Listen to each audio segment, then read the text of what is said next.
Setiap orang sudah pasti hidup dengan takdirnya masing-masing. Ada seseorang yang telah ditakdirkan penuh kebahagiaan, ataupun juga sebaliknya. Kami coba bangkit, kami coba mengikhlaskan atas apa yang telah hilang dan tidak akan pernah kembali. Namun bukti imanku kepada Tuhanku memaafkanmu pada keikhlasan ini.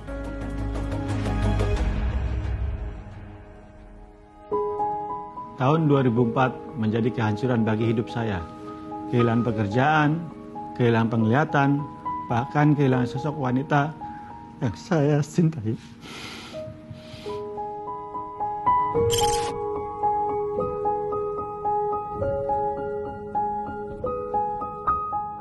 Saya sangat mendukung program seperti ini karena pelaku bisa melihat langsung bahwa ini loh dampak yang ditimbulkan akibat dari pada aksi kekerasan teroris tersebut.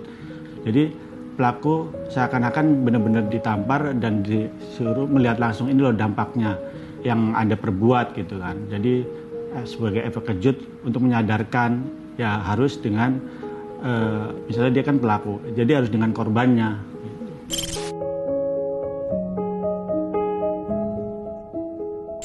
Dampak dari kejadian bom itu saya kehilangan mata kanan saya jadi cacat permanen alias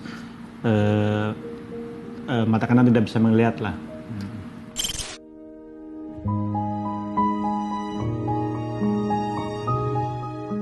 Menurut Sarah, nggak ada yang berubah dari ayah, masih sama kayak dulu.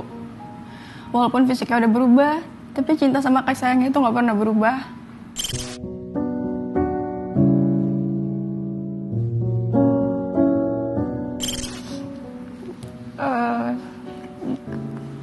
Gak bisa ngomong apa-apa sih, cuma bilang kangen aja sama mama.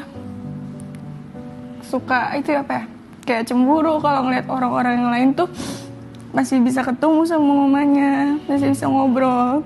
Tapi di umur Sarah yang masih kecil, Sarah harus belajar menerima kehilangan tanpa mama, tanpa bisa ngerasain rasa cinta dari orang-orang di sekitar. Misalnya mereka disayang sama ibunya, mau sekolah dibuatin bekal, tapi Sarah udah nggak bisa ngerasain semua itu di usia Sarah yang kecil. Jadi harus belajar dewasa dari usia yang belum dewasa.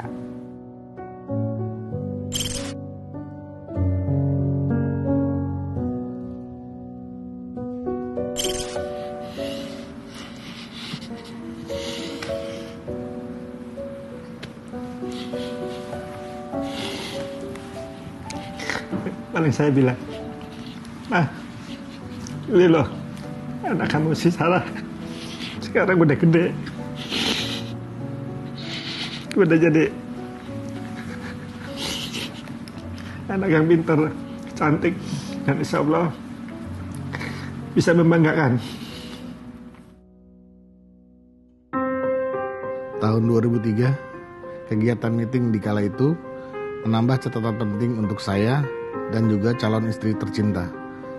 Pada akhirnya, rumah sakit pun menjadi saksi hidup kami berdua.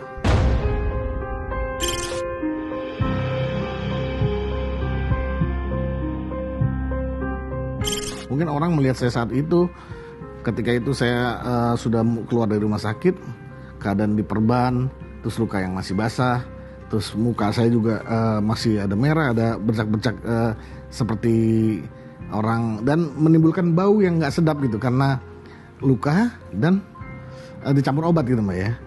Nah, pernah saya masuk lift, orang itu saya masuk keluar. Dalam hati saya, apa ini kok saya udah korban, tapi kok masih aja orang menganggap saya suatu hal yang aneh gitu. Nah, yang paling saya rasakan adalah ketika saya mulai mau bekerja, dalam arti kata dulu saya setelah kejadian saya masih bekerja di tempat yang sama gitu. Alhamdulillah masih diterima di tempat yang sama, dan sampai pada akhirnya perusahaan itu tutup ya.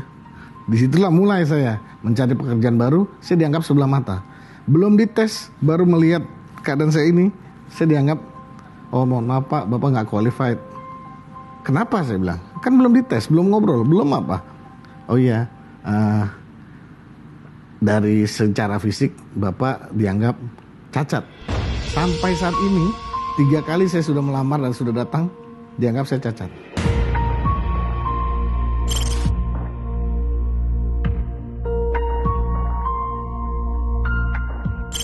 Tuhan memberikan anugerah terhadap saya. Dan saat itu ada 2 pilihan. Saya mau radikal atau saya mau jadi orang baik sekalian. Nah, saya mengartikan apa yang saya alami ini apa gitu. Pertanyaan itu selalu terngiang-ngiang dalam diri saya. Kok saya ini nggak tahu apa-apa soal ini gitu. Kenapa saya kena? Akhirnya saya berpikir, mungkin ini adalah teguran dari Tuhan buat saya. Karena masa lalu saya mungkin yang kurang baik. Akhirnya saya dikasih kesempatan hidup yang kedua untuk jadi lebih baik. Disitulah titik balik saya bahwa oke, berarti kalau Tuhan merasa saya ini tidak bisa berguna, saya akan mati saat itu gitu.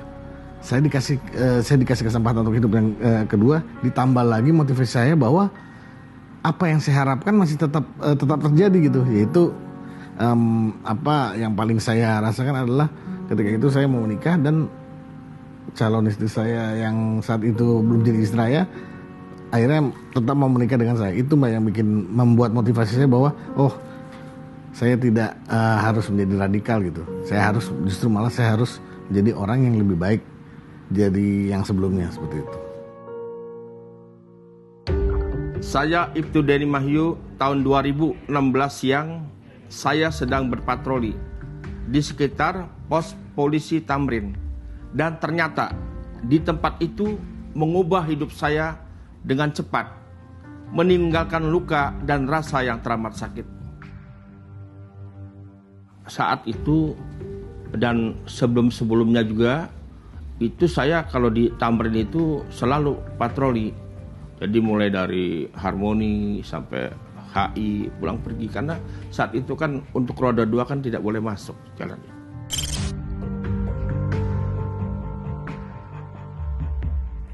Jadi saat itu ketika saya mencurigai ada sesuatu yang mencurigakan di dalam pos lantas, itu saya mengecek.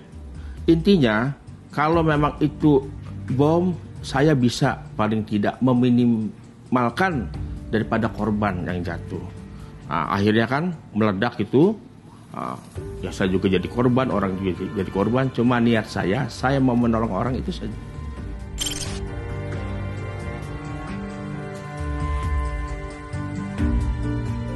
Dari saya dirawat 2016 sampai kurang lebih 1 tahun, itu sampai bulan Desember ya, itu sudah kering total. Tapi karena kan efek di dalam, karena kan kalau hancur uratnya kan sudah banyak yang udah kalau dibilang dokter nih udah banyak rusak. Jadi ya mau digimanain operasi, nanti mungkin di satu titik itu baik, sakitnya pindah ke lain titik.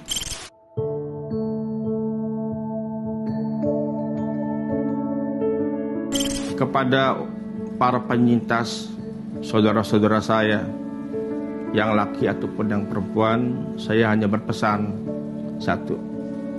Sudahlah, tinggalkan yang sudah terjadi. Marilah ke depan kita menuju yang lebih baik, dalam arti kata semangat kita ke depan. Karena perjalanan ini kita tidak tahu panjang atau pendek. Yang jelas saya hanya bilang, apapun yang terjadi sama diri kita udah ketentuan Tuhan. Jadi untuk ke depan tetaplah selalu semangat. Kami marah, tapi kami memaafkan. Bukan kami egois, tapi kami peduli terhadap negeri ini.